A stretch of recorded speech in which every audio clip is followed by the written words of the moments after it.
Hi, everyone. This is Sister Elizabeth, and we are recording today on the first Sunday of Advent, which makes it so very exciting because we're beginning a series here on the Company of Charity, the podcast of the Daughters of Charity.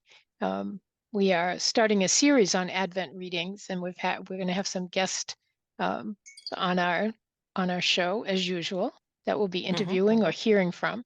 So we just want to kind of set that up. And I am here with Sister Liz Schoberg. How are you? Hello, greetings, happy Advent, everybody. Happy S- Advent to you too. Start of the liturgical new year. Yeah, So, it's so exciting. It's really exciting. We were at Mass the other day and the priest said, well, we should be saying Happy New Year. And I said, hey, yeah, I know it's kind of corny, but I kind of like it, like I love that feeling of being kind of a dissident, Like sometimes hmm in morning mass, I feel like everyone else is rushing around and we're like in here praying, like I told anybody, we're just in here praying for everyone and they don't know it. And we're like calling on God to, Ooh, ooh, yeah, it's just this kind of like, and I realize it's so silly because we, relatively live in a country where the freedom of religion is respected. And so, um, that can happen. But I just think for places where that can't happen, mm, that act of going to mass every day, receiving Eucharist every day is just such a blessing, a joy, and certainly during Advent, you see people come more, right? yes, During Advent and during Lent, and that's really exciting. 'Cause you know that these folks are working and they're out doing um, just living their lives, and they take the time during those special times. So you always know we're in a special time when all of a sudden the pews are full, you know. yes. But like, And the act of rebellion against the commercialization and yeah, materialism of our society. I mean, there's nothing better than that of just saying, you know what? We're waiting. We're not celebrating yet. We are waiting. yeah. And we're waiting for everybody, not just ourselves. It's not a selfish act, you know. It's an act of like we're gonna be ready. We're gonna get everybody together, like we're gonna come bursting out the doors when the day comes when we're all supposed to be ready to go because we're not going to go by ourselves. It's an act for the world really, which I think is also the kind of cool part. Can you hear like the cars Absolutely. going by and sirens or something, and you're thinking the world's going on around us and we're kind of in here praying and talking to God and fortifying ourselves to go out and be warriors. It's great. I love it. I love hmm it. hmm Anyways, tell Well, us about our interview today. oh gosh, you guys, we just need to get to it because Sister Bella is just charming and wonderful and has so many great things to say. She is reflecting on the gospel from Thursday of the first week of Advent. So you may be thinking, oh, they're doing Sundays. Nope, this is from Thursday of the first week of Advent. Very And cool little reading. yeah, and it happens to be from Matthew's Gospel, chapter 7. I looked it up just to make sure. Chapter 7 is 21 to 27. So check that out. Maybe pull it open before you listen to the podcast, or take a look at it before you continue on with this. Pauses for a second, check it out, and come back, hmm of course, come back. So Matthew 7 of Thursday of the first week of Advent. Yes. And all about foundation, all about hope, all about where is God in the midst of darkness. And so, I mean, that's kind of where most people in the world are, at least in the northern hemisphere, where things are pretty dark most of the day, you know.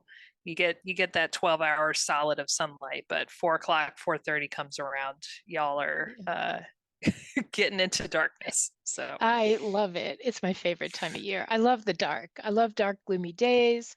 I just love it. I love it that that's the way it is most of the time. And then sunny days are really exciting when they happen. But otherwise, I love dark, dreary days. So this is my mm, favorite time of year. I could just hibernate in this. I love it. Yeah. So I really loved the smaller conversation that you both had about hope being something bigger than and more deep within our faith tradition and within our relationship with God than just wishes, right? It's not just I wish something, I'm kind of hoping this will happen, but it's a deeper sense of um, the expectation. Hope isn't just kind of a random thing. It's the true expectation that not only will God come, but we will be ready when he does, right? That Mm. both of those things, we will have built our foundation on rock and not on something that's going to fall apart. So when he comes, we're scared and run away or something, but that we hope that when God arrives, we'll be ready. And that to me is important. I also was really um, kind of excited for you because you got to talk to a real social worker. It's there's always the lexicon and the vocabulary I that comes out know. among social workers, but I mean, you're kind of one too. So, I mean, I'm you're a just a social faux worker by experience, by by life, experience, but let's be clear, I am not a social worker by credential, I education. guess. But Yes, yes. yeah, it's a hard knocks education, I guess. But the reason I even bring it up is because I think that you both are social workers, but you're Catholic sister social workers, and that does change the way you talk about the way in which you minister, not just work with people. It's not just a Mm, job. It's not even social workers have heart. You can't do that kind of work without the hope that things will change in someone's life because of your interaction, because of your intervention with them. But I think that you two just reminded me of the tenderness and the pastoral nature of infusing uh, social work with the virtues of Christianity, our company, the Daughters of Charity. So I really appreciated that as well. Yeah. well, and the thing uh, that differentiates, in my opinion, is we talk about in social work about empowerment and about helping people find the strength within them, and that's true. And um, the strength that is within us does not come from us. And so, without God, without faith, it's hard to have a real hope because it involves grace, it involves something greater than ourselves. And it's scary. If it all depends on us, that's a scary thing. So it's just something to remember, when we're getting ready for Christmas and wanting to be converted and wanting to get our life right and all of that. That is all a good desire, but also it's at the invitation and strength of God within us, and who continually comes to us and searches after us and helps us build that foundation and is our foundation. So enjoy the episode, guys. We wish you a beautiful start to Advent.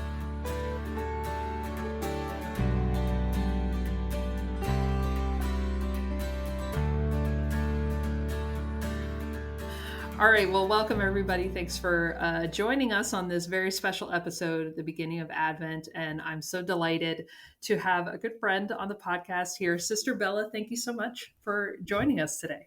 Thank you for having me, Sister Liz. I don't think I've been on the podcast since officially becoming a daughter, so this is exciting. Yes, so happy to have you. And we are going to just dive into Advent to help give people some inspiration and some ideas as they go forward. Maybe if you can talk about the scripture that you chose and then read it out for us, that would be great. Sure. When I was looking at the scriptures for the first week of Advent, every single one is incredibly rich and can have its own podcast worthy of speaking about hope. But the one that really grabbed my attention was from December 7th, which is the first Thursday of Advent, and it's specifically from Matthew's Gospel. And it states, Jesus said to his disciples, "Not everyone who says to me, 'Lord, Lord,' will enter the kingdom of heaven, but only the one who does the will of my Father in heaven. Everyone who listens to these words of mine and acts on them will be like a wise man who built his house on rock. The rain fell, the floods came, the winds blew and buffeted the house, but it did not collapse. It had been set solidly on rock. And everyone who listens to these words of mine but does not act on them will be like a fool who built his house on sand. The rain fell, the floods came. The winds blew and buffeted the house, and it collapsed and was completely ruined. The Gospel of the Lord. Praise to you, Lord Jesus Christ. So tell us a little bit about why you chose this particular gospel. I know it's everybody kind of goes for the Sunday gospel usually, like I want to do that one because that seems like the highlight of the week. But why is it you chose this one, and what does it speak to you about hope? Sure. For myself, I found it as I was reflecting on hope, that hope is really a relationship of full trust with God. And therefore, the foundation of hope needs to be faith. And without faith, I think hope can fail you. Because I found that hope isn't reliant on the results at which you're hoping something ends up resulting in, or the ways in which you wish it'll go, the direction you ask God for. Hope doesn't mean that you're going to receive that exact outcome that you're asking for, but more that it means that your faith will be increased in the process. So for myself, I chose this gospel because it spoke to me about how if you build solidly on the foundation of faith and desire for hope, God will give you the graces that even in the midst of distraught and hard times and sin and tragedy, that you'll still be able to stay solid in that faith and solid in the direction in which God is calling you. But if you don't build your hope on the foundation of faith, hope will ultimately end up not being enough. And I like the idea of hoping different than a wish, or like, oh, I hope that it happens without any kind of relationship aspect to it. I think that really Absolutely. speaks to something different when we talk about Christian hope versus just hope that people would use in a casual conversation, like, oh gosh, I hope it doesn't rain today, or I just Sure. hope things get better. But it's less required about certain circumstances, I guess, is what you're saying. Yes. Yeah. Well put. How does that look where you are in your ministry? I know you work with people who are struggling, right? Maybe they don't have hope, or maybe their hopes were crushed, or their spirit was crushed. So maybe just for those who aren't familiar, to talk a little bit about where you are and the people that you're serving over there. Yeah. So I'm in Philadelphia, Pennsylvania, serving in the Germantown neighborhood. And I work specifically with a nonprofit called Face to Face, which aims to meet the needs of those who are experiencing homelessness, at risk of homelessness, and or just live in deep poverty, which for our state means that an individual is making less than 6,000 and a family of four less than 13,000. So you can see, and I'm certain experience, or at least guess, how challenging that lifestyle must be. And a lot of our folks that we see coming through our doors each day are accompanied by addictions, dysfunctional family dynamics, intergenerational poverty, racism. I mean, you name it, and the list goes on and on as far as deep poverties. But one of the things I've been richly touched by are the ways that our guests choose to celebrate each other, and they choose to be in relationship with one another, which to me speaks of the hope, because when they come through our doors, they're not there for even the services that we offer. We might be able to help them get through a situation, but really they're there to receive that human dignity and support, which deepens their understanding to be in deeper relationship with themselves as well as with others. I don't know if I'm coming across clear on that, but the ways in which that builds on our hope, and the more we realize our own dignity, the greater we'll see ourselves in the image of God. And with that, I think the greater we'll aim toward increasing our faith. I mean, I'm sure if I were in I can't imagine if I were in some of the circumstances that you hear about from your clients. Like, I don't know if I could get out of bed that day. I don't know if I'd be able to celebrate another person or to give back or what have you. I mean, it speaks a lot to the resilience and the faith of the people to say, yeah, I feel like I can come and I can ask for help and I can maybe try to see a light in the darkness in a sense. Um, isn't that what hope is, right? You know, some kind of light at the end of the tunnel or light in the midst of darkness. It can be really hard when you think of that in terms of someone's life where they've had a lot of darkness. They don't have necessarily the foundation that you're talking about, but maybe that they can find it by asking for help and by coming to you guys. As you're speaking, I was thinking about one guest at Face to Face in particular who has a very challenging dynamic with her daughter, who she had very young, and the lack of their relationship now. And this keeps her up at night. And with that, she's ended up falling into an addiction pattern. And the ability to try to cope with the sorrow that she feels in the midst of this brokenness in the relationship that she has with her daughter. And the two of us, I do one-on-one counseling with our guest, have been working toward really exploring the areas of her life where the relationships are healthy and how she can bring that back into this grieving process of the relationship with her daughter. And for myself, I find that hope really lies in the midst of that. And it's been incredible to see how hope has impacted her life so much, because although we didn't start meeting so that way she can eventually go into rehabilitation programs, and we didn't have necessarily the direction of trying to work toward being clean and sober, just through the internal work of trying to build a stronger foundation, she came to that resolution on her own and has been clean for the past few months, which is huge because she hasn't had that in 30 years. And I see how every day where she chooses to build that foundation deeper and to make it a more solid rock that she can stand on, she's more willing to have another day of trials and temptations and hard times. So that way that hope can continue to increase in her personal image of self and the relationship that she would love to foster with her daughter. And we've also begun to explore how, although we're working toward better integrating the challenges in her life, without them, she wouldn't be where she is today, and that's in itself is a positive. And that if at the end of all of our time together, if the relationship with her daughter doesn't change, that's okay.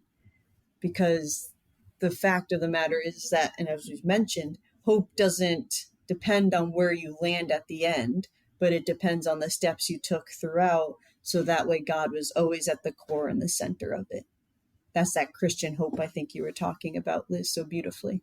Yeah, it's not easy. I mean, I think for those of us who come from pretty stable family situations and didn't have all that trauma that other Mm. people had, you know, it's hard to imagine how to function with such difficulties in your past and in Mm. your present. And um, I just think from the social work perspective, it's cool to kind of, you know, talk shop with another social worker about seeing things from a strengths based approach, you know, to Mm. see Absolutely. that the clients that we serve, they have so much to give and they've been through so much and um, overcome so many things that it's kind of like, wow, you know, okay, she has this addiction that she's trying to get through, but you know, see how much she's gone through already and overcome,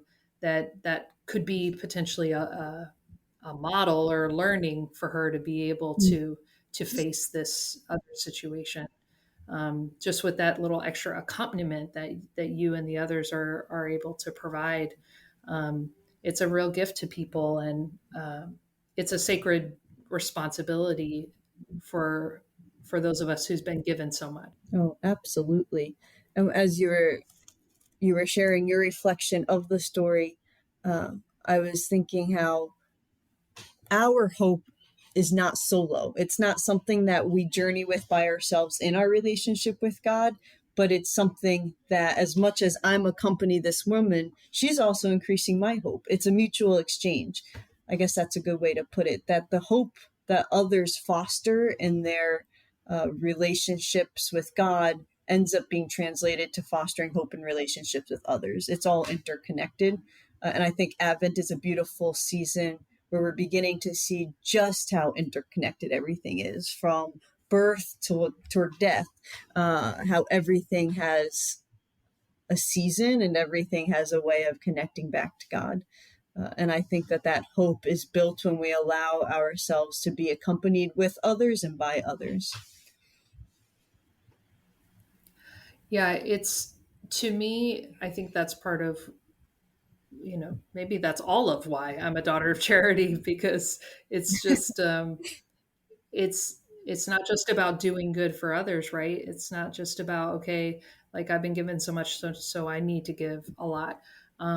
But it's a mutual exchange of spirit and of care and intimacy, to be able to walk with people in their struggles and also be inspired by them. It makes what any silly things that go on for my own self like seem small. But the fact that the people are willing to open themselves up to another person, to be vulnerable, and to ask for help, or even just to ask for someone to listen, it takes a lot of courage, and that's a good model for us as daughters of charity, in vulnerability and communication and mutual support. These are things that are very common in our own lexicon, but um, how how we can have that mutual exchange with the people that we're serving. I like how you brought intimacy and vulnerability into the conversation. Because when you think about it, if you've ever had a personal experience where you might tell a friend or a family member, maybe it's a health struggle, right? Just throwing examples out there, and you tell them, "Oh, I hope that the results are positive. I hope that doctors are able to help me." It's very vulnerable to express what we hope in, because it's exposing the inner thoughts and motives of what we're feeling and thinking and the direction which we hope to go. And that's pretty intimate to share. That's not an easy thing to admit to somebody else and trust somebody else with. And I think in Advent, we're being called into that intimacy with Jesus, and the intimacy, I'm thinking especially with the Blessed Mother, who went through so much during the Advent season, and had so much, I'm certain, hope, but hope that possibly felt empty in the midst of all that she was journeying through and not knowing the outcome of anything in which God has asked her and invited her to. And I think that that vulnerability and intimacy is really a place for us to kind of put down like our anchors for hope. Mm-hmm. Mm-hmm.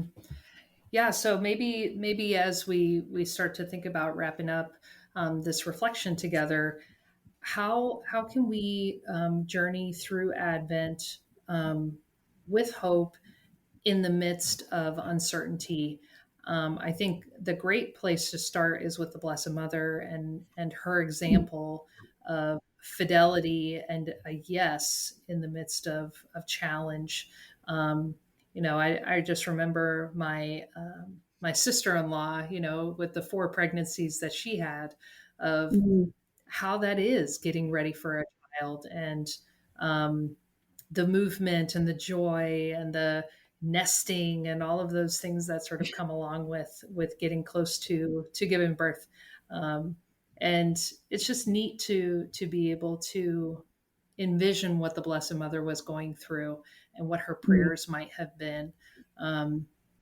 And I think it's, Advent is a good opportunity for us to refocus and to say, like, what is my foundation? Is my foundation or my identity around what I look like, or what my job is, or what my talents are, which Mm. all could be taken away tomorrow. Or Mhm. is my foundation on Jesus, and placing my day and myself and all of my loved ones and experiences into his hands. And I do think that it's a call for us to focus and to um, perhaps weed out, and let the Mm. darkness and that light kind of focus us to the keys for this time. Absolutely. I think it's a time for us to trust that God sees the big picture, but what little things can we do to help us to grasp what that big picture is? And for myself, I think something, I know we're in Advent, but jumping to Lent, that's famous with Lent is fasting. And everyone talks about fasting during Lent. But I think fasting is very appropriate during the Advent season. Advent is so quick. It's sucked up in the midst of the holidays and, visiting families, being with people, gifts. There's so many things that the holidays require of us that Advent can be easily overlooked. So I have found that through things such as like fasting, maybe from social media or fasting from talking negatively, whatever it might be, that fasting ultimately leads to sacrifice, and that sacrifice leads to more prayer time. And the prayer leads to a deeper faith, and that deeper faith leads to hope. It's all a chain reaction. So I find that this is a super appropriate season to be fasting. And I think going back to the gospel we're reflecting on today, as well, at the very beginning, it mentions how everyone who listens to these words of Jesus's and acts on them will be like the wise man. So, really honing in and diving deeper into the scriptures during this season is a great practical way to be able to enrich our hope. Because if we're going to listen well to the words of what Jesus is asking of us, we need to be able to act on them in ways of charitable works, ways of praying, fasting, building relationship, all the things that really bear fruit in our spiritual life and give better perspective and meaning to our relationship with Jesus and our faith. So those are, for myself, some of the like tactical and practical ways of being able to foster this hope throughout the Advent season, uh, and to give yourself the space and the time to let Jesus talk to you. And that listening part's so important too, because Advent, even though it falls in the midst of this chaotic season with Christmas, Advent's such a quiet time. When you listen to the scriptures throughout this season, there's so much emphasis on the whispers of the Holy Spirit and the quiet journey of Mary and Joseph. Like, this is a very quiet season. So finding the time to be quiet and to create that space so that you can really listen to what God is asking of you, that's crucial. 100%, 100%. And do you want to share with the folks one of what you're whittling and what you're creating as part of your meditation in readiness for Christmas? Oh, sure. One of my hobbies is to whittle. So, in other words, woodworking. But I don't like to use any power tools. Strictly a straight blade knife is my only tool. And I'm in the process of making a nativity. Where my twin sister, stop listening now because it's for her, for our family secret Santa. So she doesn't know yet. Oh gosh. I told her I have her brother-in-law because I knew she wouldn't ask any more questions. So she doesn't know I actually got her name, and she's getting a nativity. But we're currently struggling with Joseph. His head's a little bit too big, and I know his ego wasn't that big, so we got to bring it down a bit. But I'm having a good time making it. I have Jesus and the manger and the Blessed Mother done, and it's been wonderful. That's great. That's great. And be careful with a sharp knife. Just saying. Just saying. Be careful. Yeah, yeah. We have invested in some really good knife resistant, cut resistant gloves for this project. So no more losing the tips of fingers. Oh, please, please. Well, Sister Bella, thank you so much for taking the time. What a great way to end. Oh, Just thanks know for that having me. for all the people who are listening and journeying through Advent with us, we thank you and have a blessed start to your Advent. Even though it's shorter this year by a few days, we're going to make the best of it. And it was a great way to start. Thank you so much.